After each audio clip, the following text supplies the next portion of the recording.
The AutoZone Fix Finder's top reasons your check engine light may be on. Number 5. Your fuel cap is loose, damaged, or missing.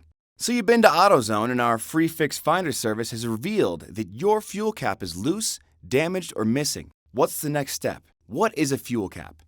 Your fuel cap seals the fuel system in your vehicle and helps prevent fuel evaporation. What can happen if my fuel cap is loose, damaged, or missing?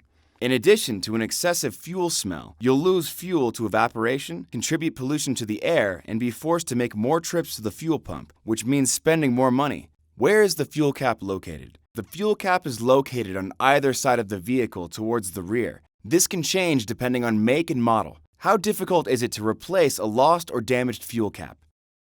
On our difficulty scale from 1 to 10, we'd give this a 1.